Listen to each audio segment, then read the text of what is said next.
Hello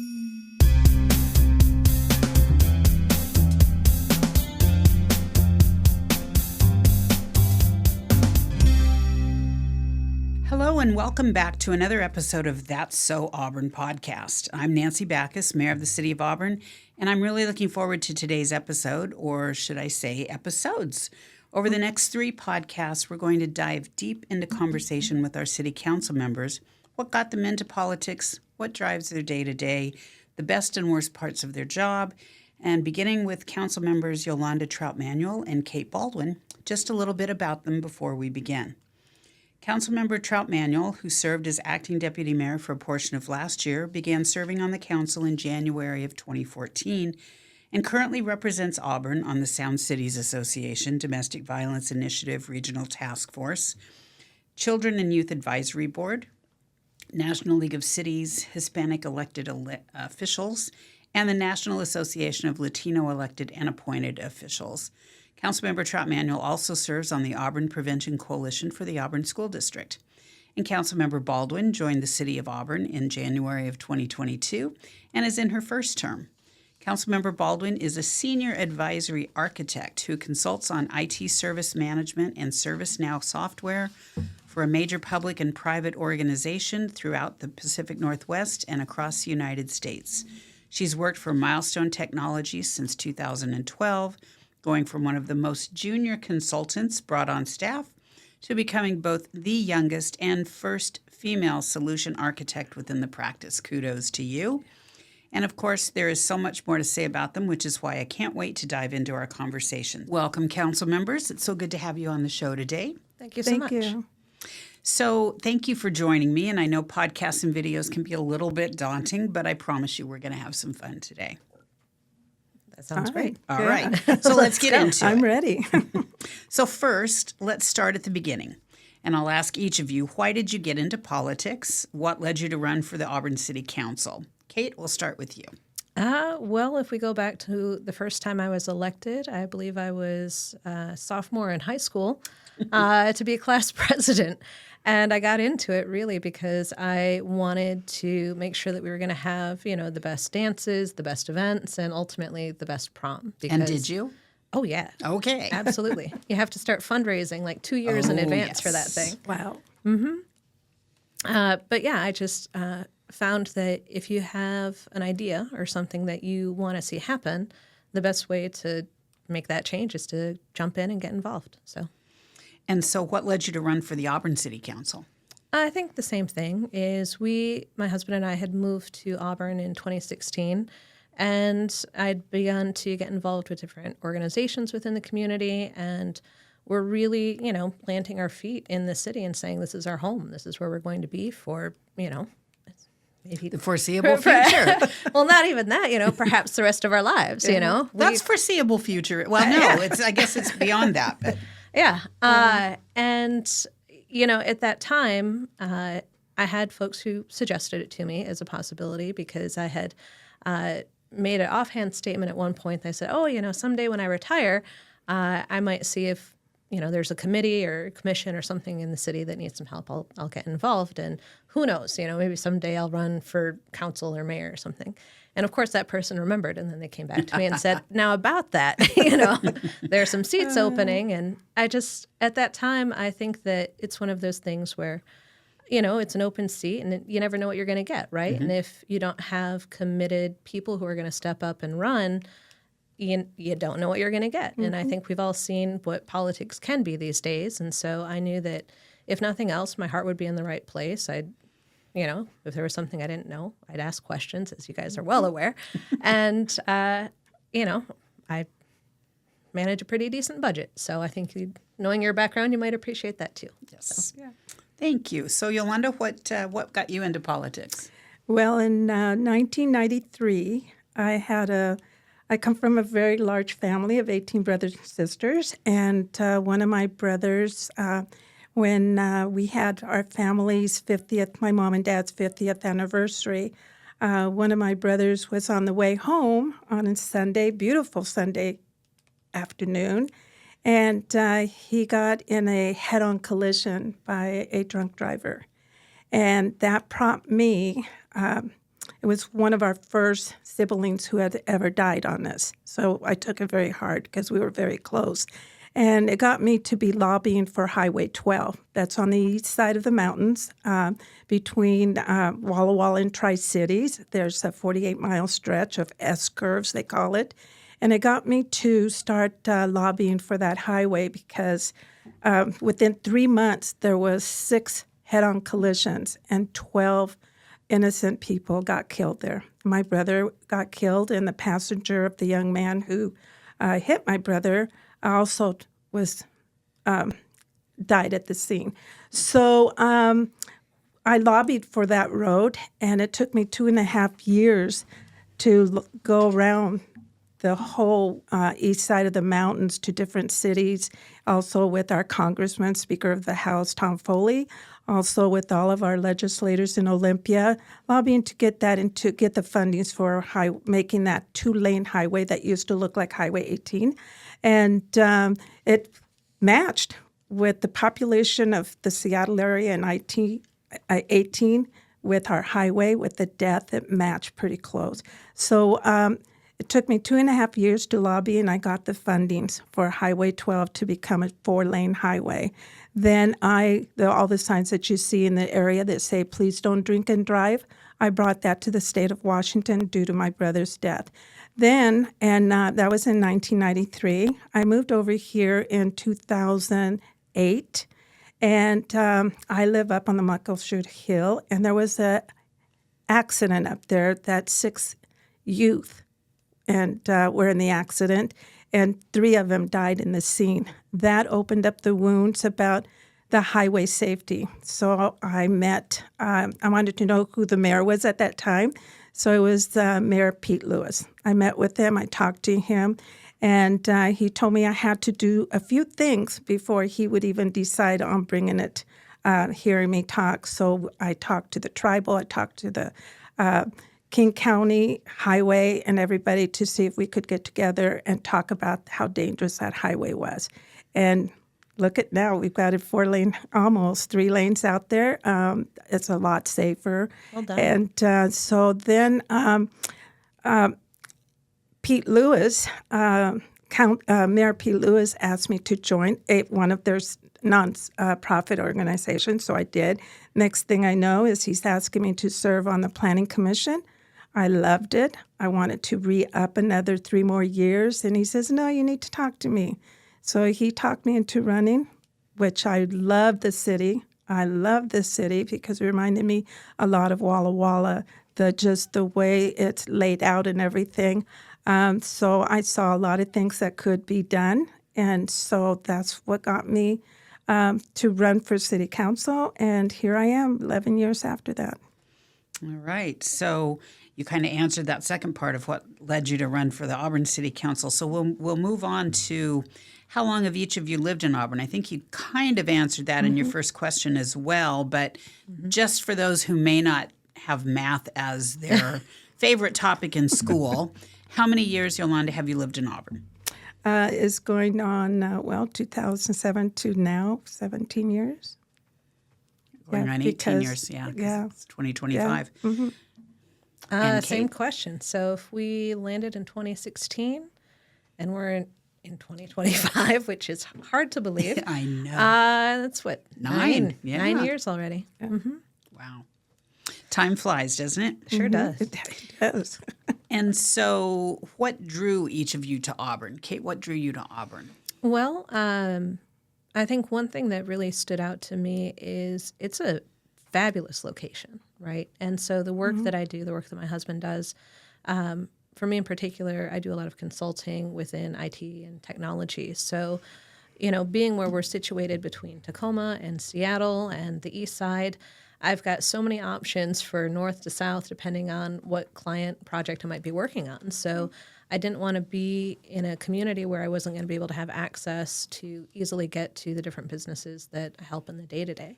So from a sort of logistics standpoint, you've got 99, you've got I-5, you've got 167, all these different opportunities to get to our neighboring cities. But in addition to that, we liked the feel of Auburn. We liked the diversity here. We liked that, It's a community that has new faces arriving, but a great sense of community for folks who've been here all their lives. I liked that we have a cute downtown and the opportunities that that presents. I think there were some great programming that I saw happening within like the Parks and Rec, and I just love that stuff in my free time when I can still go participate in it. And so it had all those things that we would look for, right? I love the diversity of the region, having Kent and Federal Way as neighbors. I love the different food options that you get in all the different communities. So yeah, for us, it felt like a great fit. And Yolanda, what brought you to Auburn? My husband, we're classmates, and I ended up going on a blind date, and we ended up kindling a friendship, and he lived here. He had lived here for 25 years, and he brought me over here, and I visited, and then we got engaged, and so we got married here, and that's how I got here. All right. So this is one of my favorite questions to find out it's what's your why? So what gets you out of bed in the morning? What gets you motivated to do the work that is required of a city council member, Yolanda? The people of Auburn. My neighbors are wonderful. Whenever there's any issues, they come, they ask questions. The schools here, I'm involved in the schools here too, and I just love what they do in our school district. But just the people in Auburn, when they call, they got, sometimes they don't even have issues. They just want to stop and talk and stuff, and that's what really makes me get up. And, I really, really think this city is friendly, and we have a lot of people that, like you said, diversity. And I have friends in every single area, and I'm on so many nonprofit organizations that they're all so diverse as well. So it's the people of Auburn that I love. So what motivates you to read the packets, which tonight is well over 100 pages, but we had one before the holidays that was 5,000 pages because of the comprehensive plan, the total comprehensive plan. But what excites you about reading those packets? Well, you learn more. You learn more about how this city is really ran, and I love how our staff, they're so dedicated to what they want us to know, and they're so willing also to let us know any questions that we have. We may not ask at council, but they're so open up to to answer our questions. So yeah, even that 5,000 page that we had, I started very early, but I know we all don't like the reading is a lot, but is what we get out of the reading that's really helpful. Yeah. Kate, same questions for you. Same question. Let's see. First one is what gets you up in the morning besides the alarm clock? Well, first off, I'm not a morning person. What gets you up in the afternoon, Kate? No, I will get up. I'm just a night owl. So all my best thinking, I think, happens late. When it comes to the work that I do in council, I think, we've got a balance here, right? We've got Yolanda, who's full of heart. You've got me.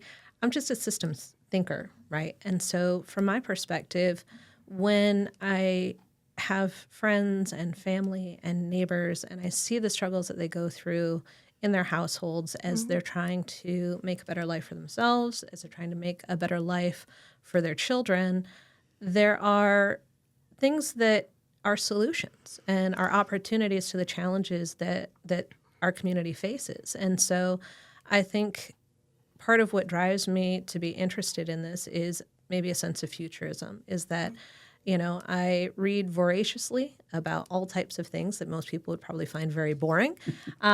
But in that reading, hearing about what other communities are doing, how they're addressing issues, how they're addressing challenges, and recognizing that we can bring that back into Auburn and put those same things in place to help people, right? And so when you think about, there's a woman I talked to who was checking me out, my items, at Target over the weekend. And when I was talking to her, she was sharing with me that I think she was maybe in her 20s, if I was to guess, that she was excited because she had just moved out of her parents' house and she was trying to make it, on her own, first apartment.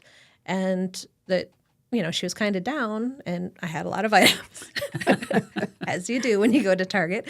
And so we're chatting, and it was kind of slow, so there was no one having to wait behind me. But she shared that she was having issues with her scheduling, right? And so when we think about how businesses work, the difference that a approach in scheduling can make is if you've got a young adult who's trying to work and go to school, the concept of advanced scheduling is something that different businesses may or may not handle in the same way. Right. But if you can give someone for 2 months or 3 months or ideally 6 months, right, a schedule that is dependable, that they can count on, they know when to be at work, that means that they can plan for childcare more easily and more consistently.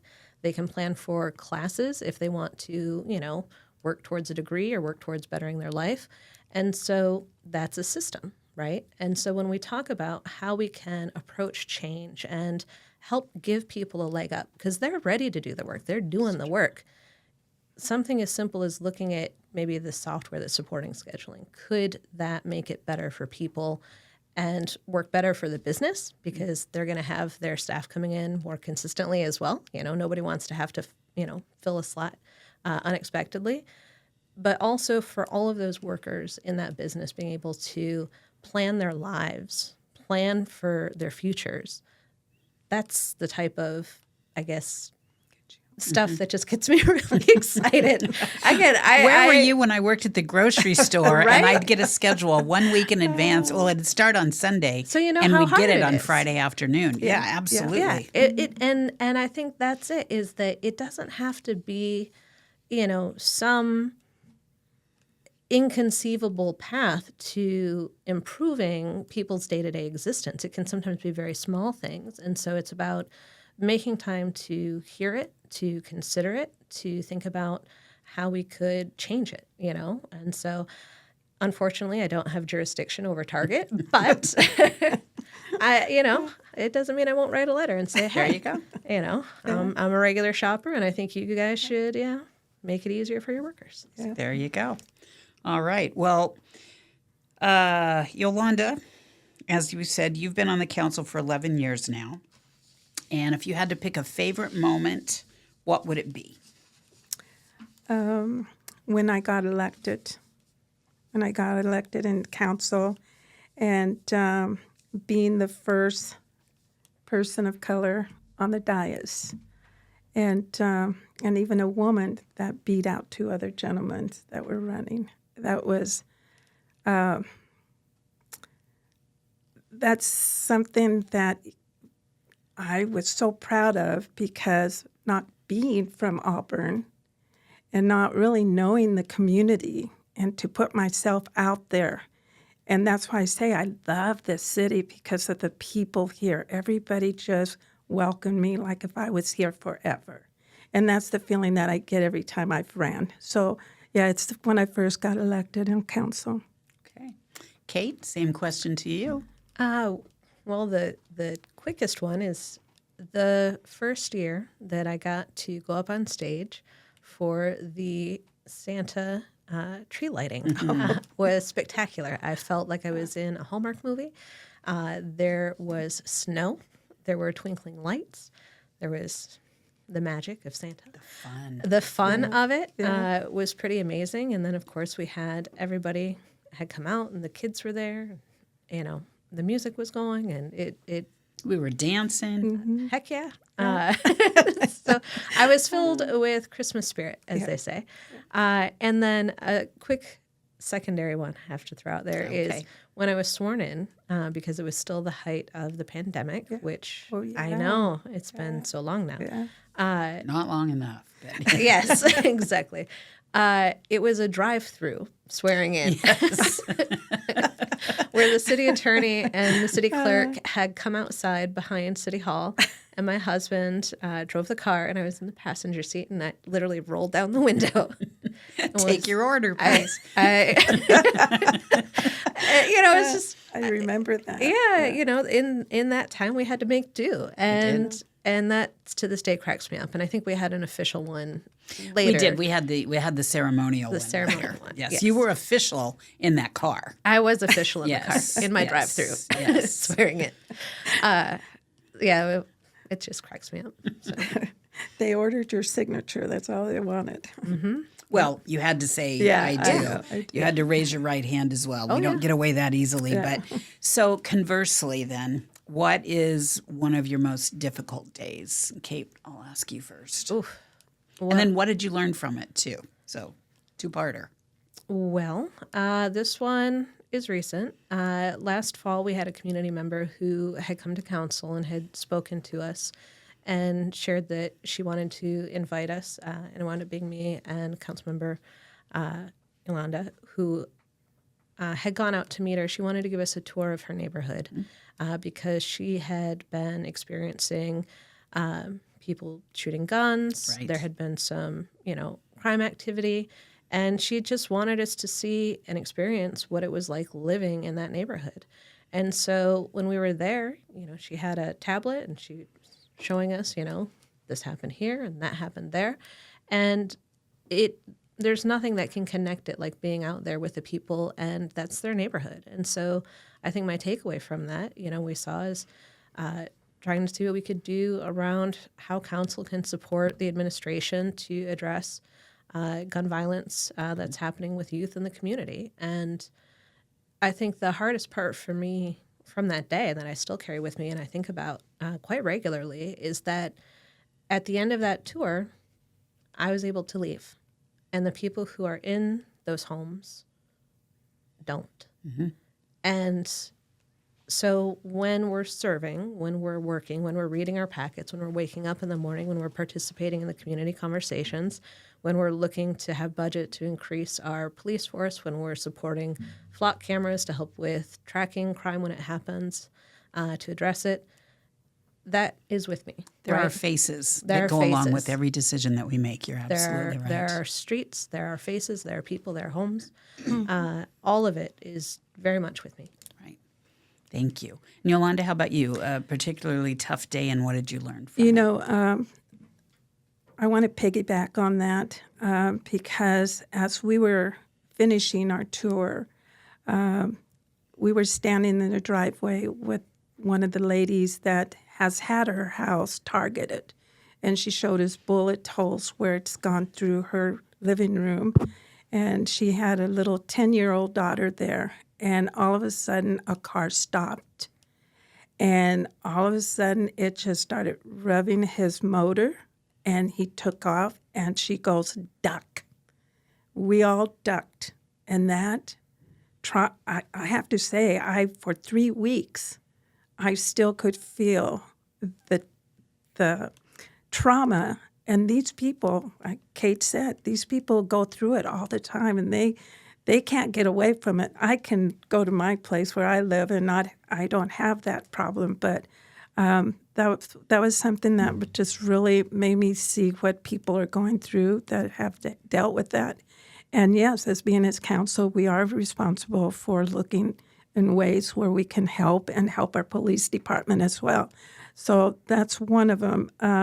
But the other one also, can I use one more? Sure. Was when, oh my God, it went out. But it had to do with something about the safety in our city. And when kids come to you and they tell you that's where I was going to go with this, is when we had the sanctuary city situation in our city, and I was the chair of it. When they were requesting for us to requesting that we become a sanctuary city. And they came and filled up our dais, and that's the first time I felt threatened by the group hollering directly at me. And they don't understand, and that's something that I was trying to explain to a group of people just recently, that there's 7 of us on council. And it doesn't mean just because I'm the chair, it's going to pass. And we just didn't have the votes, but people don't seem to understand that it's not up to just me to pass whatever comes to us. There's 7 of us, it takes 4 of us to pass it. But that's the first time I ever was scared, and I learned to make sure that, go to those people and try to explain to them just what I just said. It takes 4 of us to pass an ordinance or a resolution, and it's not just one person that can do that, and they can't just take it out on on that one person. And so I've learned to just not take it too personal. At that time I did, but I had only been in council not very long, a few years, when we were approached with that. Okay, so are there any leaders, politicians or otherwise, that you look up to or you looked up to growing up, Yolanda? I did. I looked up to Valora Loveland. She was the senator of Walla Walla. And when I was lobbying for the highway, she took me under her wing, and she even talked me into running for office in Walla Walla after 3 years. But I lobbied for 2.5 years to get the money for Highway 12. And I just admired her because every time I went to Olympia and I had to testify in front of the Department of Transportation and also to the House and the Senate, she would put me up on the top of the list to have me share my story and to testify. So she was an amazing woman.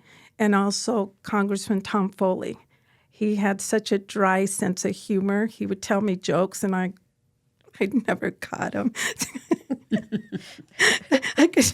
But he was just such an amazing and strong and caring gentleman. Mm-hmm. So, okay. Kate, how about you? Oh, I've got a bunch. I think if I had to start with one, I would probably say Gretchen Whitmer, who is now governor of the state of Michigan, which is where I'm from originally. But I watched her come up in her career before she was governor. I remember her first campaign back when I was attending undergrad at Michigan State University. And I just like her because she's no nonsense, right? She's very direct. She gets stuff done. She's doing great things for that state. And then in a similar fashion, kind of the very prepared, ready, direct politicians, I guess, or leaders, really.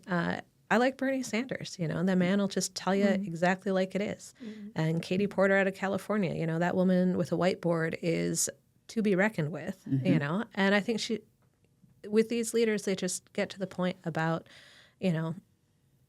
I think I see this in business a lot, is that there's either people who are unwilling to talk about an issue, and in being unwilling to talk about things, there's a certain denial of a problem. And if you're denying it and not acknowledging it, not talking about it, how on earth are you ever going to fix it? And so I think I like those people who are just very much, here's what we see. We know it's not right. Let's figure out a plan, and then tackle it as best they can. And sometimes, sometimes you win and sometimes you don't. But I think I see all of those individuals continually committed to not giving up, right? Mm-hmm. To still seeking to make positive change. Great.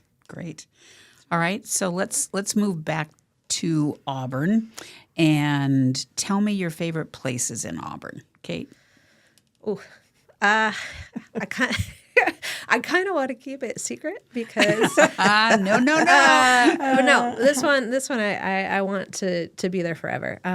As I said, I like good restaurants. Mm-hmm. This is my favorite restaurant in the city. It's called Urban Chops. It's on Auburn Way North. Mm-hmm. They don't know that I'm sharing this information, but they have what I think is one of the best banh mi sandwiches.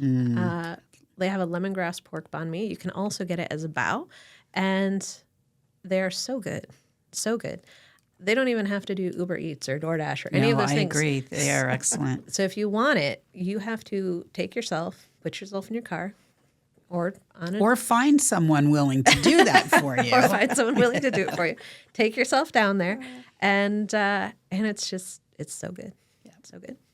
I'm going to have to go to there. I've never gone. Yeah, it's right next to Starting Gate. And they do a mean breakfast. If you want, Starting Gate does a mean breakfast. Yeah. We have a lot of good restaurants in Auburn. yeah, if you want to go somewhere where they're going to call you honey and bring you more coffee and, fill her up and, you just feel comfortable and at home. Like Starting Gate is the type of diner that we used to have in Michigan, right? So I think if I'm ever... Rainbow's just like that, too. I know, also very good. The Bow, as we called it when I was growing up. No, mine is Starting Gates. There you go. That's our go-to.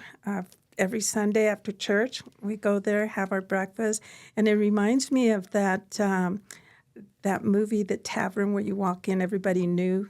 Cheers. Cheers. It reminds me of that because as soon as I walk in, they go, "Oh, here's trouble." Or they'll announce, "This is your councilwoman," but they're all so sweet, so warm, and they get your coffee ready to, And a mean French toast, too. Oh, we love all their food. They're really, their menus are great. The people that go there everybody knows everybody. They really do. So I hear about some other council members that go there and they share a little bit, and I'm going, I don't think they would appreciate you saying that. And then they go, "Well, we're all friends, aren't we?" And I go, "Yeah, we are." Yeah. I was going to say, well, of course, food options.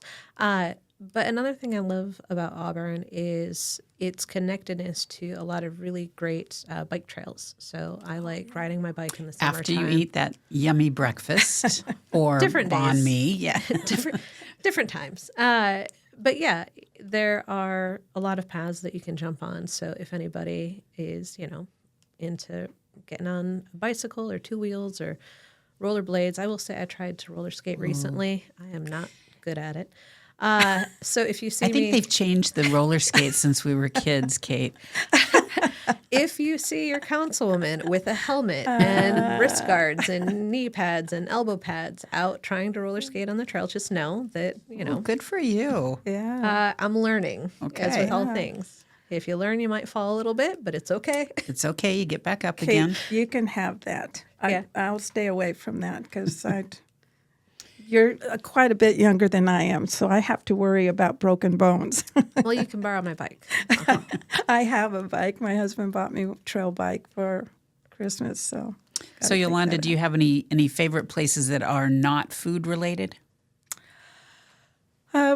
We like to go to the movies. We have date night every Friday night, and we love to go to Regal's and watch movies. That's our go-to, to relax and just see a good movie and have popcorn and go home and get ready to go to bed. Good for you.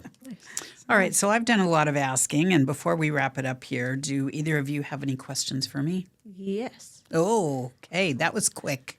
Well, since we're talking about biking, I believe I saw a photo of you on a bike at our new pump track. Is that correct? Yes, you did. How is it? I've not had a chance to get out there yet. The pump track is awesome. I would not recommend riding one of those bikes in high heels, but I did it. Well done. And I didn't fall. She did. So it is great. In fact, there are times when you can just check out a bike there. I love that opportunity for kids who may not have a bike or are in between bikes that parents have not been able to purchase a new one for them. It is a great track. When we have been there, when we did the ribbon cutting, there were so many kids out and families, and it just made my heart so happy that it's a place where everybody can go enjoy. There were little ones who you wouldn't even think could ride a bike yet, and they were walking in some regards on their bikes. And then older kids, and the older kids were looking out for, taking care of the little ones. It's just, that's really what community is all about. So get your tennis shoes on before you go and ride it. I will next time, but I wasn't going to pass up an opportunity to ride one of those bikes on the track. But I was going to say, now the pump track, you actually get to kind of go over some nice hilly sections, right? Yes. It looks fun. Did you do those sections? I guess I'm looking for some feedback. I did a little bit. Slow on this corner, speed up over here. Yeah, well, anytime there's one of those hilly things, it's The kids were showing me up, obviously. I was just happy not to fall off. So I wouldn't use my recommendation. I would go out and talk to some of the kids that are actually doing that every day. But it was fun, and I'm proud of myself for getting out there and doing it. Nice. What is your most, the greatest thing that you have accomplished in your term as mayor? Well, nothing is accomplished solely. It right. always takes a group, a team, to make sure that we accomplish things. But I think the fact that we made it through COVID and 2020, we sent our teams home. We had surfaces for them so that they could be remote for that time. We asked for concessions from most of our employees because we weren't sure what the budget was going to be like for that year. So we asked for concessions from our unions as well as the non-represented, and 90% we accomplished that. And at the end of the year, when we saw that the budget was going to be better than we had anticipated, not as good as it had originally been budgeted, but better than we had anticipated and amended for. And it was roughly the same amount of dollars as we had asked for and received in concessions. At the end of the year, before the holidays, every employee who had made concessions received a check in that same amount. Nice. And so we didn't lay anyone off. Mm-hmm. I mean, in the parks department, for those who were teaching classes and things that were non-benefited part-time employees, we did because they had better opportunities going for the unemployment at the state level at that time. But we did not lay off a single employee during COVID.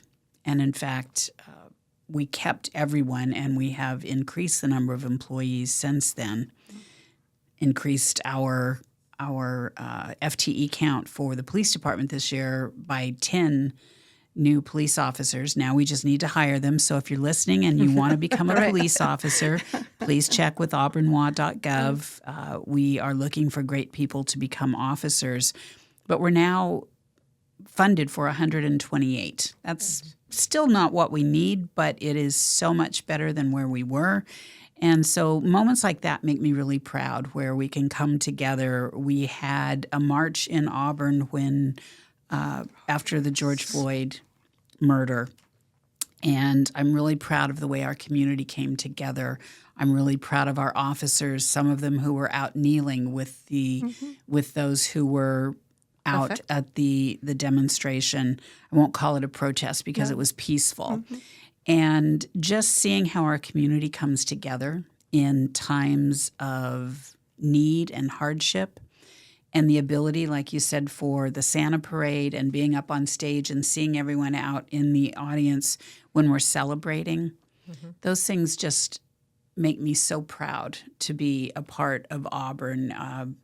I grew up here. I've been here since I was 6 years old, and I've seen a lot of change in this community, some not so great, but so much for the better, that it just makes my heart proud when I get to say that I am the mayor for the city of Auburn, and I love the work that I am blessed to do every day.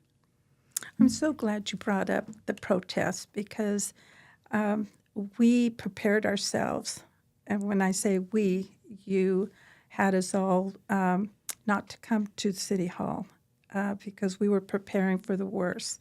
And it turned out to be so peaceful. And I was so proud of how everybody, our police department, our directors, yourself, handled the whole situation. I ended up going to the police department and just to watch what took place there, because they told us it was going to be real ugly and everything, but it was very peaceful as well. It could have been. It could have, yeah. We didn't know, right? At that point in time, the unrest, we didn't know. So I just thank you for saying that, because it was one of the tense time that we thought we might see something bad, and it didn't happen. So we have to believe in the human spirit and believe in good over evil.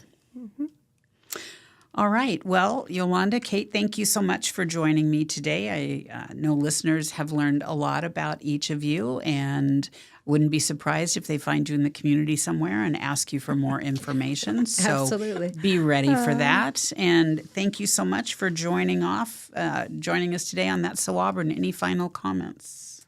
No, just thank you for doing this. I think it's amazing for our constituents and other people that are out there to get to know us in a different level than just seeing us on the dais. Mm-hmm. Yeah, I would just say that I'm very honored to be here, to be a part of council, to be a part of the city, and doing the work that we have this privilege to do. It's, as you said, it's incredible to be able to give back and to be a part of what is going to become our future. Yeah, that's one of the things I've always told my daughter, Lucky, that it is a privilege to give back to a community that has given us so much. Absolutely. Thank you so much. And that's the end of this episode of That's So Auburn.